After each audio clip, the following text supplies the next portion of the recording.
After studying wealthy people and going through my own personal finance journey, I've learned something important. Getting rich isn't about doing big or extreme things like earning seven figures or having the perfect 5 a.m. morning routine. It's about the tiny habits that you do consistently. These small daily decisions might not seem like a lot, but they compound over time and they can completely transform your financial life. So in this video, I'm sharing 15 tiny habits that will make you rich. These habits helped me go from debt to financial independence, and they didn't just increase my bank balance, they changed me mentally and emotionally too. Let's get into it. Number one, invest in yourself. One of my favorite Warren Buffett quotes is the best investment you can make is in yourself. And I completely agree. You are your best asset. Once you invest in yourself, whether that be learning new skills, that knowledge will continue to compound for the rest of your life. One of the ways that I first started investing in myself was through reading books. I read a lot of personal finance books, but my favorite book genre is self-improvement. I think they call it self-help, but I prefer to call it self-improvement because these types of books, they give you like a well-rounded, they equip you for life, they make you think bigger and give you a better sort of like all-round perspective of life. So if you want to start investing in yourself, reading books is an easy way to get started. They're super inexpensive and easily accessible.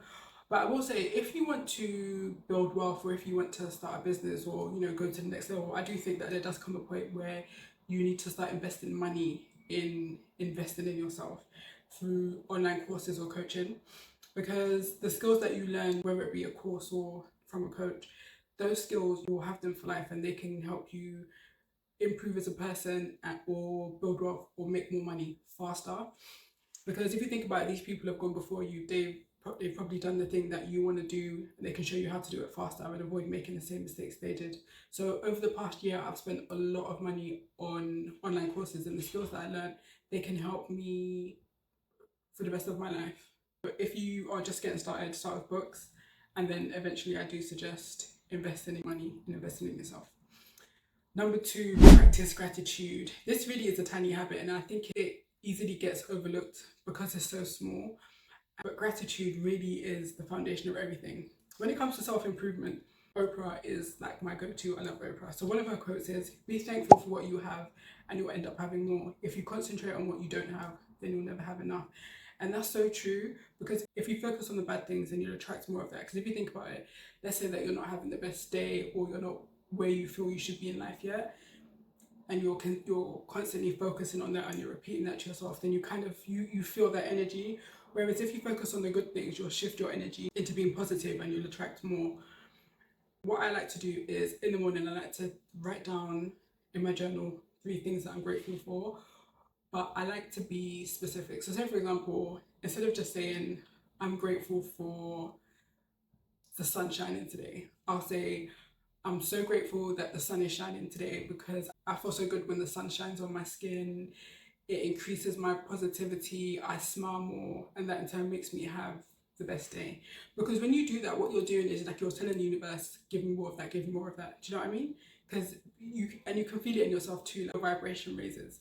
So you can do that. Or if journaling isn't your thing, what you can do is, in the morning, when you wake up, before you get out of bed, think of the 3 things that you're grateful for. And again, be specific. You can just say it to yourself in your mind, then hop out of bed and get on with your day. And I promise you that will literally shift your energy instantly. Number 3, time block your day. Time is one of our most precious resources. It's the thing that we always complain that we don't have a lot of, and we're always looking for ways to go back. So if you want to get to that next level, if you want to build wealth, if you want to get rich, you have to dedicate time to work on it. And a great way to do that is by time blocking your day. Think of time blocking as budgeting your time. So an easy way to do this is, let's say, for example, you work a full-time job. Your time might be limited.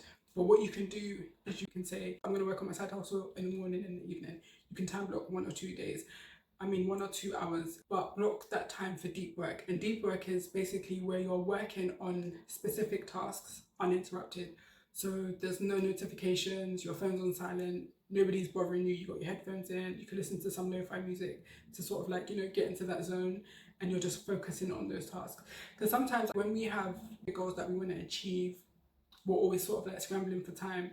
But if you dedicate like 2 hours a day to focus deep work on the tasks that are going to help you move the needle, then you find that you tend to get way more done. Number 4, automate saving and investing. Putting your financial goals on autopilot is one of the best things that you can do for yourself. This ensures a few things. One, it ensures that it gets done, right? And it also ensures that you're paying yourself first. Because when you want to achieve financial goals, whether it be you want to build your emergency fund or if you want to start investing in the stock market to actually build wealth, it's not something that you want to have to actively think about. When I speak to people who haven't reached their financial goals, one of the biggest reasons is that they will get paid and then they'll go shopping, pay the bills, do all the things, and then try to save what's left over. Whereas if it's on autopilot, it's done for you, it's happening in the background, you don't even have to think about it. So what I do is I have a standing order set up to take money from my account on payday and it automatically goes to saving and investing. I don't even have to think about it, everything is set up. So you can do the same. If you're building your emergency fund or you're saving for something specific, then set that up for your savings. Or if you've bought your emergency fund and you're happy, then set up your direct debit for your investments. Number 5, create before you consume. Social media can be a blessing. We have access to infinite amounts of information from regular people like us or, super successful people. Information is easily accessible, but it can also be bad in the sense of you could be consuming the wrong content or you can easily end up just scrolling and then before you know it you look around and you're like, oh my god, like I just spent the last couple of hours on social media, I don't know where the time went. So what I would say is put your energy into creation before you start scrolling or binging, because consumption is easy but creation is what builds wealth. Think about it like this: when you're scrolling or you're consuming, whether it be social media or even if it's Netflix, the people that you're watching, they've already put in the time to create, to get paid, and that's the content that you're consuming. So you want to get into a place where you've done your creation, whether that be working on your side hustle or whatever creation tasks you need to do to help you get to where you need to go before you start consuming other people's content. So that way when you are sitting down to, whether it be to scroll on social media or to watch Netflix, you know that you've done what you need to do already. You also want to get to a place where you are creating more than you're consuming. That's the ideal place to be. Number 6, live below your means. Spending less than you earn is one of the keys to building wealth, because if you're spending at the same amount that you're earning, then there's no room to build. Whereas if you're spending less than you're earning, you create a margin and you can use that margin to put toward wealth building activities like investing in the stock market. So one of my favorite books is The Millionaire Next Door. And one of the quotes in that book is, wealth is what you accumulate, not what you spend. See, overspending will lead to debt, whereas living below your means helps you create that margin for wealth. So if this happened to me too, I was living above my means. I would get paid, I would go shopping, book concerts, holidays, all the things. And eventually that led to me being in debt. So I had to take a step back and be honest with myself and start to simplify my life and reduce my living costs. And once I did that, I was able to create room to then build an emergency fund and eventually invest in the stock market. So if you find that you are living paycheck to paycheck, it could be because you're living above your means or where your money is going, and you'll be able to see where you're overspending in certain areas. Simplify your finances, reduce your costs, and build that margin. Number 7, start a second income stream. Relying on one income stream is especially risky now with inflation and the increased cost of living. Essential living expenses like groceries, they're getting super expensive. And you don't want to be in a situation where you have one source of income and you lose your job because of the market. You don't know how long it could take to find another job and you're struggling to pay your bills. That's not an ideal situation. And also what I've learned is having multiple streams of income is very common among millionaires. They will have some passive income streams, some active. Think of ways to create different income streams. You can create income streams through starting a side hustle, investing in the stock market for dividend income, creating or selling digital products. There's so many income streams that you can create. So start with the skills that you have. Whatever skills you use at your full-time job, that's a great place to start. Some people, they are creative and they have creative hobbies that they can monetize. But if you don't have that, I know that I didn't have that either. So I used the skills that I had. So for example, I work in finance and accounting. And when I wanted to start a side hustle, I used those skills to offer bookkeeping services online to small business owners. And what I will say is when you're choosing your other income stream, your side hustle, think about the time that you have to dedicate to it. So if you work a full-time job, you may not have as much time to dedicate to a side hustle. You may have family that you need to look after. So that means that your time is limited, so you may want to go for online income streams. So for example, if you're a teacher and you don't have a lot of free time, you could create principles to help kids learn maths at home. that's a digital product. It will take time to create that product and you will have to put time into marketing, but you create it once and then the idea is that you sell it continuously. Or if you're a teacher and you do have some spare time, then you can offer tutoring on the side. You see what I mean? So think about the skills that you do have to offer, think about the time you have to dedicate, and go from there. Number 8, curate your circle. In life in general, having the right people around you is so important, but especially important when you want to build wealth or you want to get rich or you just want to do more than the average. The type of people you have around you, they can either increase your energy and make you better, or they can literally drain your energy. So for example, if you want to be an entrepreneur, then try to surround yourself with entrepreneurs who are ahead of you. That way, when you're around them, naturally, that's what you're going to talk about, right? They're going to talk about entrepreneurship. They're going to talk about things that they're interested in, things that they're working on, and you'll be able to soak up that information. You can ask questions, you can troubleshoot, and that sort of thing, because your environment affects your results. Now, if you don't have access to those people, I know I was in the same situation. You can create them online. You can find mentors through podcasts, even through books or YouTube videos. So you can choose 1 or 2 people who are doing the thing that you want to do, whose information you like to consume, and make it a point to take in that information so that you're taking in more of that information and less of the negativity or energy from people who aren't going in the same direction you're going. Number 9, set specific financial goals. Now, getting specific with your financial goals can make a huge difference to whether you actually achieve those goals or not. Because if your goal isn't specific, you can kind of just say, oh, I want to work on, saving more. And then it doesn't necessarily get done. Whereas when you're specific, you're more likely to achieve them because it gives you direction. It's specific. You can actually keep track of it. When I set financial goals for myself, I'm very specific. I know exactly what financial goal I want to receive. I know how I'm going to achieve it. And I know how. So for example, instead of just saying, I want to save more, you can say, I want to save £5,000 for my emergency fund in 6 months by saving £416 a month. That is specific, it's measurable, you know where, you know how, and you can hold yourself accountable. So when you're setting your financial goals, ensure that they are specific, write them down, make sure that they are measurable, and check in with them regularly. Number 10, commit to learning. The more you learn, the more you earn. I know it sounds cliche, but it's actually true. Knowledge is power and it compounds just the same way money does. When you want to build wealth or get rich, I think learning is consistent. It's just something that you do all the time. You don't ever really stop learning. So Warren Buffett, he's one of the most successful investors and he still reads every single day. Mark Cuban is also a super successful entrepreneur. I watch a lot of his interviews and what he always says is that one of his key secrets to success is that he's always learning. He's always paying attention to and learning about what's happening in his industry. That way he stays on top of his game.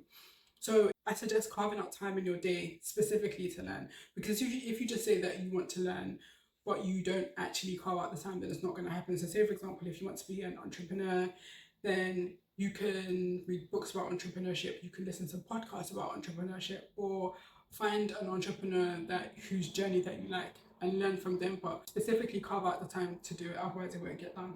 Number 11, audit your expenses regularly. Knowing your number is super important on your wealth building journey.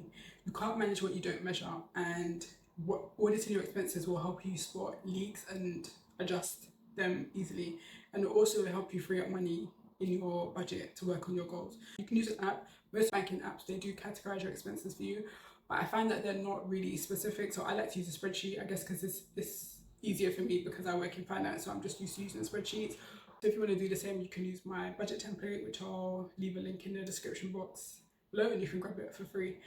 So I suggest putting aside at least 30 minutes at the end of every month to review your budget and audit your expenses. And what I do is I just go into my online banking, I'll export my bank statement, I'll dump it into my budget template, and I'll have formulas in there that will categorize my expenses, and I'll just sort of like have a look at the variances and see how I'm spending in each category. And if I can see that I'm overdoing it in one area, then I will know to cut back. So for example, if I can see that I'm spending way too much money on eating out, then I'll know, okay, that's an area that I need to adjust. Next month, I'm going to think of some meal ideas. I want to go grocery shopping, and I'm going to get the ingredients, and I'm going to prep my meals for the week. That's an example of adjusting to ensure that I'm using my money in the most strategic way. Number 12, progress over perfection. Start where you are, do not wait to be perfect. I think that's a something that we all do, and we have the best intention, but it just wastes time. So one of my favorite online mentors is Amy Porterfield, and one thing she always says is start scrappy and improve as you go along. And it's true, because you're not ever going to be perfect. Let's say, for example, if you want to start a side hustle, you're not going to start that side hustle perfectly, right? So it's best to just start where you are and then just improve as you go on, because tiny steps compound over time and consistency beats intensity. Like James Clear says in his book in Atomic Habits, habits shape your identity. So just focus on getting 1% better every day. Don't wait to be perfect. Just start where you are and improve as you go along. Number 13, track your net worth. Tracking your net worth is one of the most powerful ways to see if you're actually building wealth.